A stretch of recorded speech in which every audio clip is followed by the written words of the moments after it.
The recruit no one want. The shuttle doors hissed open with a low mechanical groan. Aria Vale stepped into the gleaming corridor of the Galactic Defense Citadel, her breath catching in her throat. Polished white walls stretched endlessly, pulsing faintly with energy. Aliens of every shape, size, and color walked with purpose.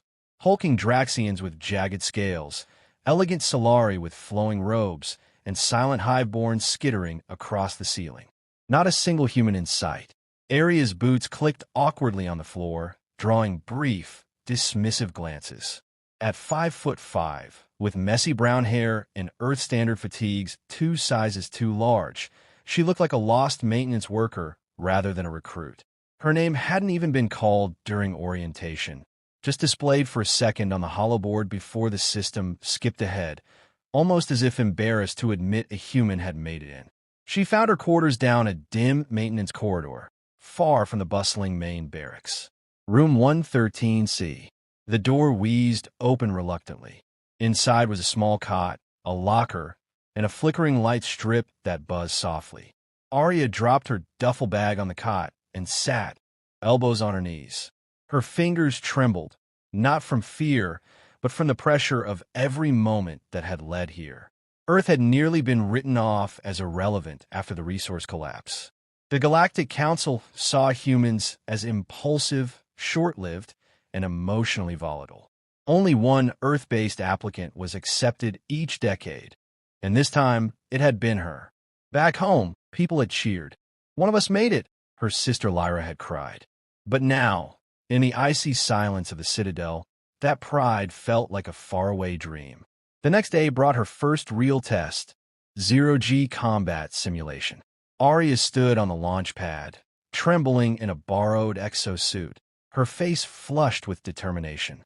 Above her, in the simulation dome, a swarm of drones awaited. The goal: destroy or disable at least 5 units before time ran out. "Begin," said the emotionless voice over the comms. The gravity disengaged with a lurch, and Aria was weightless. Her stomach flipped. She activated her thrusters, overcorrected, and spun wildly. 2 drones zipped past, pelting her with low-impact stun rounds. Her HUD lit up with warning signs. A Draxian cadet watching from the observation deck let out a snort. "She's flailing like a broken glider," he growled. Aria forced herself to focus. She adjusted her posture and stabilized with short bursts. "Just one drone, just one."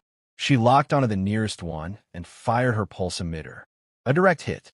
The drone blinked out and spiraled away. Relief flooded her chest. She turned too quickly. The blood drained from her head, and her vision went white. She blacked out. When she awoke, it was in the med bay, an oxygen mask over her face and a pair of luminous yellow eyes peering down at her. Instructor Ralvin, the Carlton warrior, introduced himself. His massive reptilian frame barely fit in the room. "Your heart nearly stopped. You exceeded your physiological limit.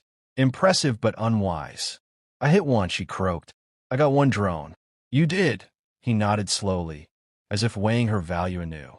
That night, Aria limped back to her quarters.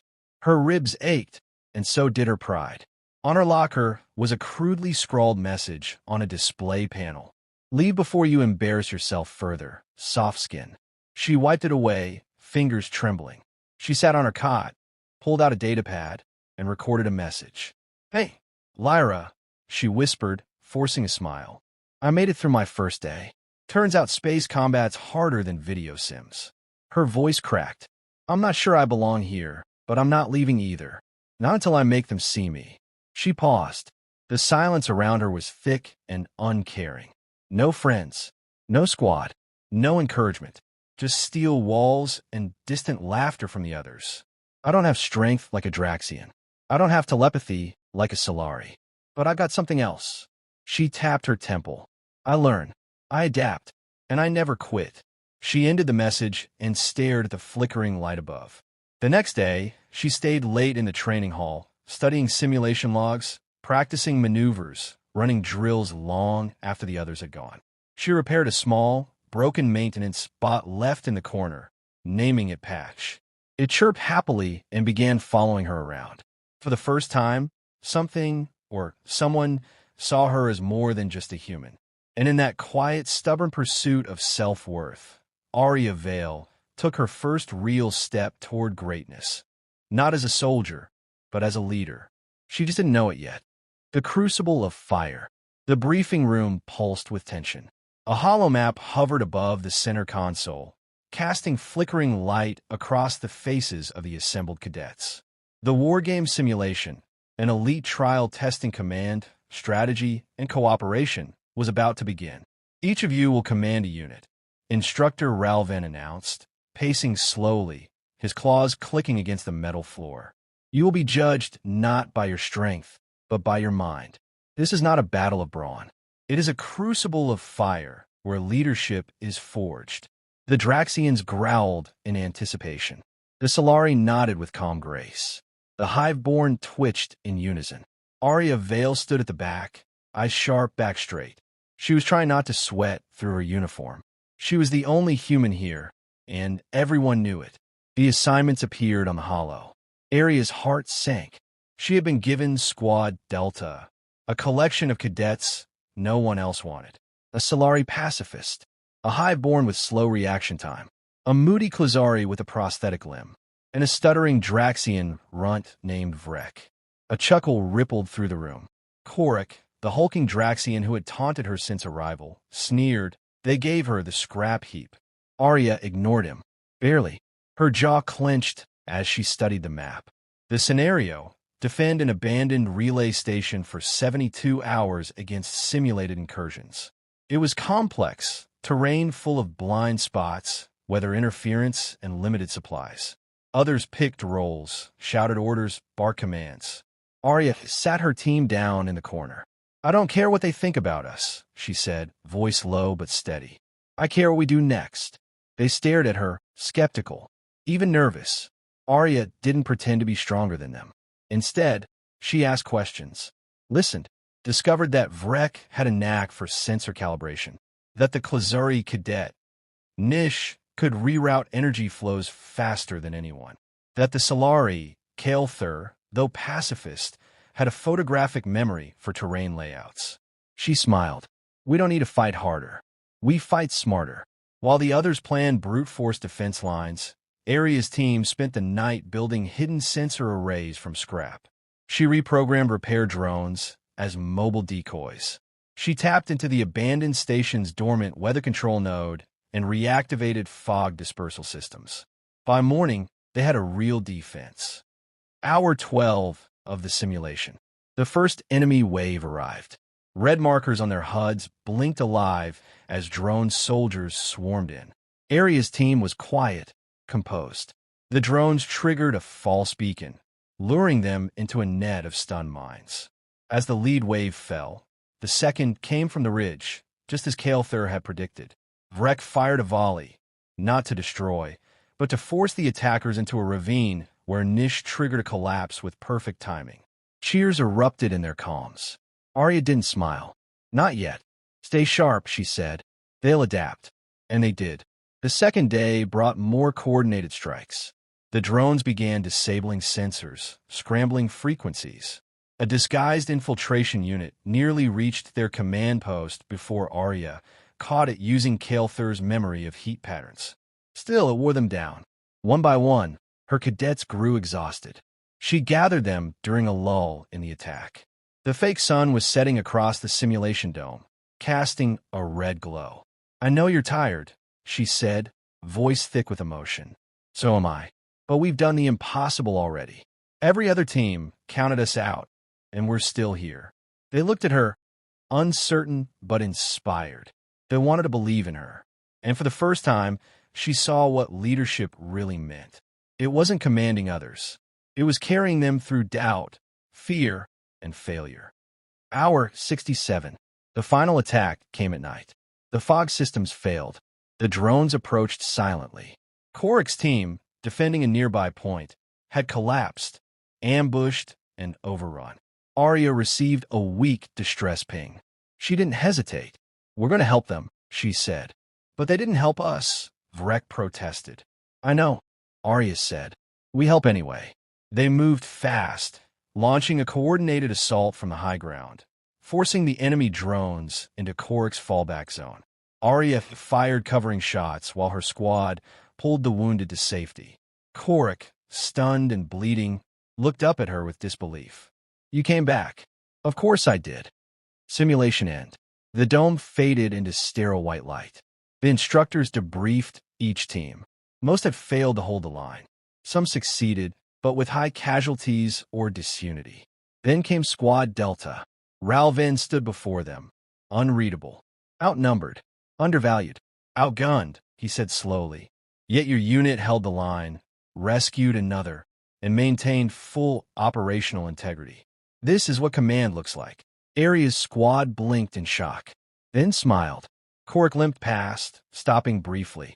"You fight like a fool," he grunted. Aria arched an eyebrow. "But maybe not a weak one." She smirked. "Thanks, I think."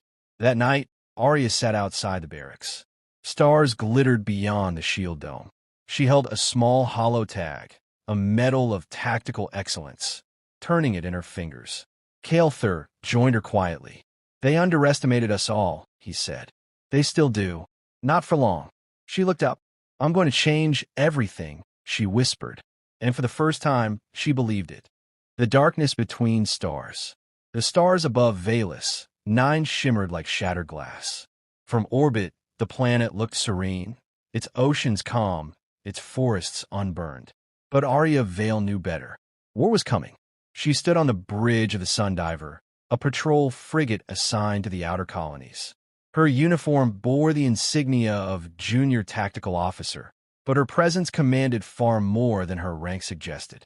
"Oblivion swarm activity has increased," said Commander a Solari with a long, crystalline braid that pulsed with anxiety. "Probes lost contact 6 hours ago." Aria narrowed her eyes. "That's 3 probes in 1 week. And still the High Command hesitates," Jer added bitterly. "They believe this world is expendable." Aria turned toward the holographic star map.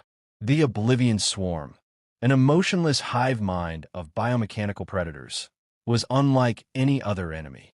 They didn't negotiate. They didn't retreat. They simply absorbed or annihilated all sentient life. And they were headed here.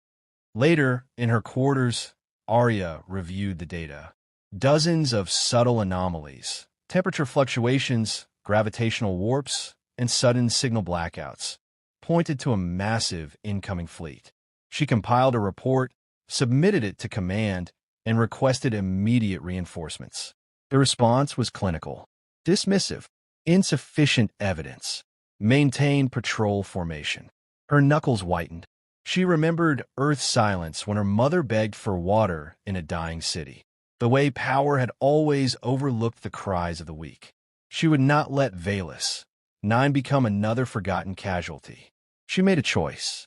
Aria suited up, boarded a stealth recon pod, and slipped away from the Sundiver under cloak. Out in deep space, the silence was oppressive. Her pod glided into the void, dark energy rippling around her. Then she saw it. A maelstrom of ships, black as night and lined with pulsing red veins, moved through space like a predator stalking prey. Dozens, hundreds, thousands. The Oblivion Swarm was here. She triggered her sensors, captured what data she could, and turned around. But her cloak flickered. They noticed. Red pings filled her screen. Hunter drones launched. Aria gunned her thrusters, swerving between asteroid debris. A glancing blow rocked the pod. Warning screamed. A second blast tore a hole through the left stabilizer. She began to spiral. Come on, she hissed, overriding the safeties, rerouting power to main thrusters. The pod surged forward just enough to reach the planetary defense perimeter. She crash-landed into the hangar bay of the Sundiver, a twisted, smoking wreck. But she was alive, and she had proof. Command had no choice now. Within hours, chaos erupted across the fleet. Admirals argued. Species bickered over strategy. The Galactic High Council considered evacuating the core cities and leaving the outer rim to fall. "We cannot defend every world," came the cold words of High Strategist Inar. "Emotions cannot cloud our logic." Aria stood, injured, furious. It's not emotion. It's urgency. If Valus 9 falls, the swarm pushes deeper. They will consume everything. He sneered. You speak as though you're a general. I speak as someone who's seen it coming, she snapped. And someone who's tired of being ignored because she's human. Silence fell. Commander Joer stepped forward. She has my support. Then another, and another, until half the room stood with her. Aria was given temporary fleet command of a defensive wing. It was more than anyone expected. Not enough for victory, but enough to try. She worked day and night, coordinating with alien officers across cultural divides. She used every lesson learned in training. Empathy with the Solari, strategy with the Draxians, technical cooperation with the Hiveborn. Her small fleet became a web of cohesion, not superiority. Where others used firepower, Aria used timing. Where others used strength, she used unity. And when the swarm finally arrived, Valus 9 was ready. The battle began with a scream of light. Oblivion ships descended in waves, firing neural disruptors and launching boarding pods. Civilian zones were evacuated under fire. Aria's fleet moved like a living organism, ships shielding each other, coordinating countermeasures, luring swarm clusters into traps. Still, it wasn't enough. A critical line faltered. A highborn transport was surrounded. Aria had seconds to act. She issued the order. Reroute all power to defensive Sector Gamma. Leave our left flank exposed. What? That's madness. Just do it. The maneuver forced the swarm inward, right into a prepared energy pulse. The blast scattered the cluster. The highborn ship escaped. Her gambit had worked, but not without cost. In the final hour of battle, a swarm breach pod struck the Sundiver.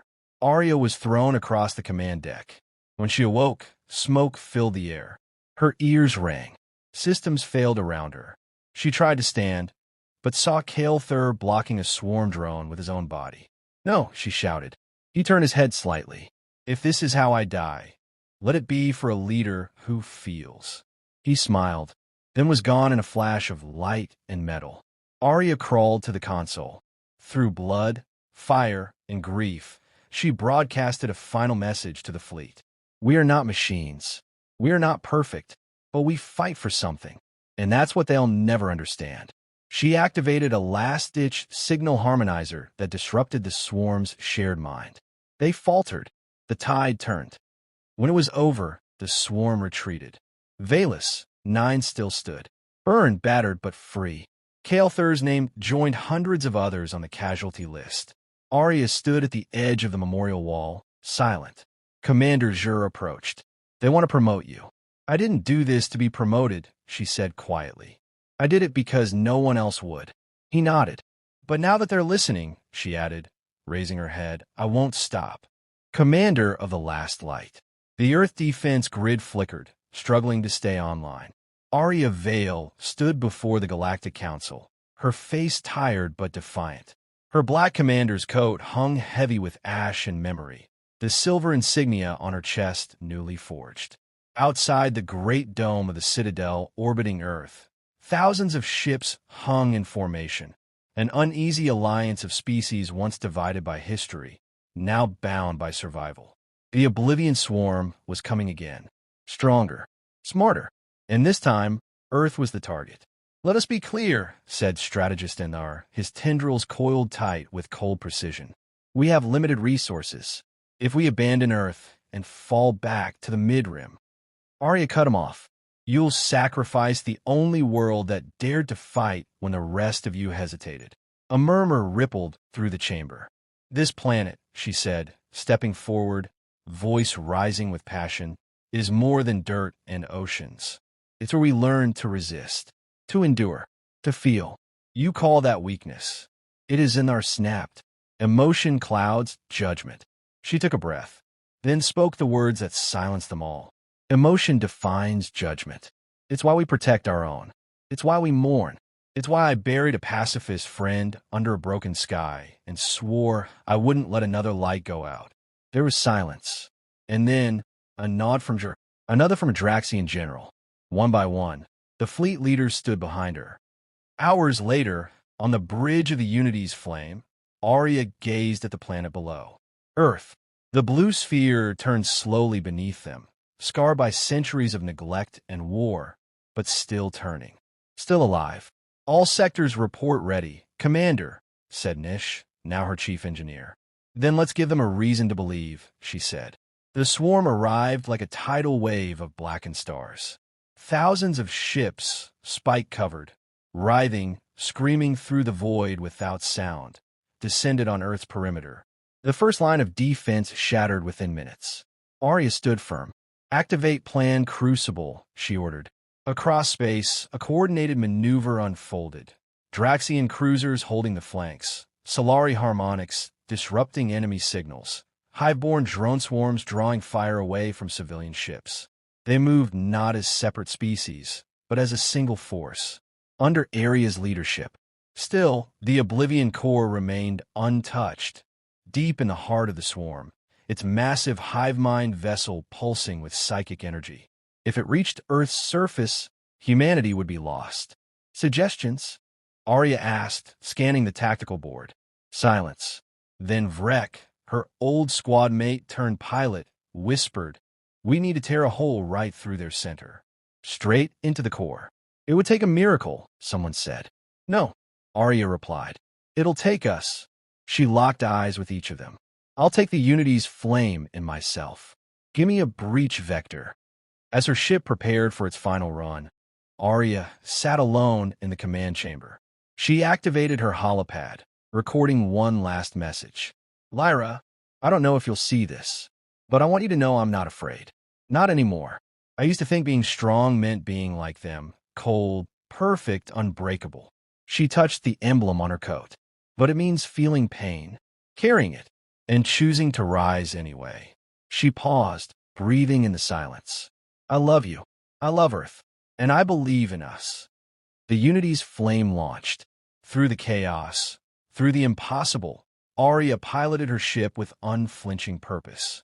The core loomed ahead, dark, vast, and hungry. Enemy fire ripped through her shields. Systems failed. Life support flickered. Still she pressed on.